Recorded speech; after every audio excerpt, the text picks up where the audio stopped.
राजमा बनाने के लिए हमने राजमा को लेकर के उसे हम 6-7 घंटा पानी में भिगो दिए और पानी में भिगोने के बाद इसे हम पानी से निकाल करके अच्छी तरह से धो लिए और प्रेशर कुकर में डाल करके राजमा को और इसमें हम थोड़ा 1 गिलास पानी को भी डाल दिए और इसमें थोड़ा सा नमक डाल करके 1 सीटी तेज आंच पे और 3 सीटी धीमी आंच पे इसे हम पका लिए। इस तरह से राजमा अच्छी तरह से पक चुका है। एक मीडियम साइज का प्याज उसको हम इस तरह से क्रश कर लिए हैं। एक मीडियम साइज का टमाटर उसका हम पेस्ट तैयार कर लिए हैं। आधा इंच अदरक का टुकड़ा और 2-3 लहसुन की कलियां उसको इस तरह से हम दरदरा कूट लिए हैं। एक हरी मिर्च उसको हम बीच से काट लिए हैं। 2 लौंग, 1 इलायची और थोड़ा सा दालचीनी, 2 छोटा चम्मच सरसों का तेल, थोड़ा सा नमक, हरा धनिया पत्ता, आधा छोटा चम्मच हल्दी पाउडर, आधा छोटा चम्मच लाल मिर्च पाउडर, आधा छोटा चम्मच धनिया पाउडर और आधा छोटा चम्मच गरम मसाला पाउडर और 1 छोटा चम्मच राजमा मसाला पाउडर।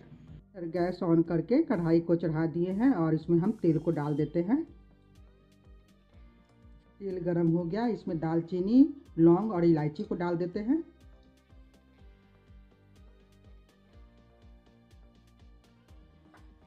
और साथ में जो प्याज है उसे भी हम डाल देते हैं। प्याज के साथ ही अदरक लहसुन को भी डाल देते हैं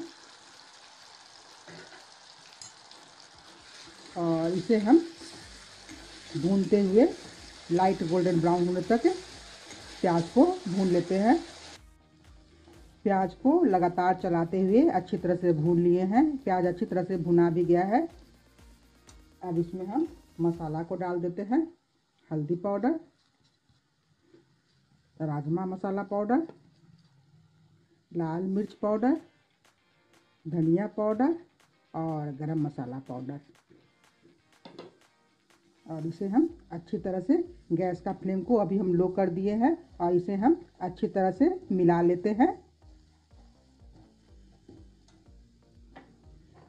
अच्छी तरह से मिलाने के बाद इसमें हम टमाटर का जो पेस्ट है उसे हम डाल देते हैं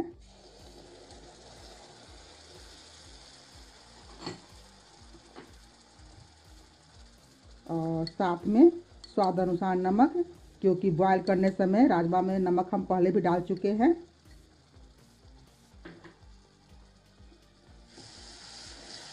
और इसे हम लगातार चलाते हुए टमाटर को भी अच्छी तरह से भून लेते हैं। टमाटर भी अच्छी तरह से भुना गया है, मसाला से तेल अलग भी होने लगा है। अब इसमें हम राजमा को डाल देते हैं और साथ में जो हरी मिर्च है उसे भी हम डाल देते हैं। एक बार इस तरह से राजमा बना कर देखिए, बहुत ही जल्दी बन जाएगी भी और खाने में भी बहुत टेस्टी लगेगा।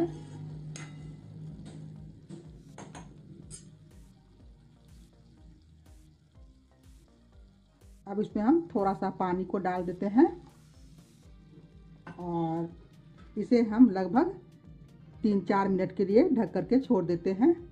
लगभग 3-4 मिनट हो गया। अब इसे हम चेक कर लेते हैं।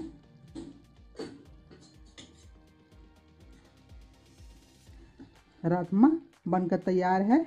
अब हम ऊपर से थोड़ा धनिया पत्ती को डाल देते हैं और गैस को ऑफ करके इसे हम सर्व कर लेते हैं। राजमा को सर्व कर लिए हैं। अब ऊपर से हम थोड़ा सा घी को डाल देते हैं। यदि मेरा वीडियो पसंद आए तो लाइक और शेयर करना ना भूलें और यदि आपने अभी तक मेरा चैनल को सब्सक्राइब नहीं किया है तो प्लीज़ मेरा चैनल को जल्द से सब्सक्राइब कर लीजिए।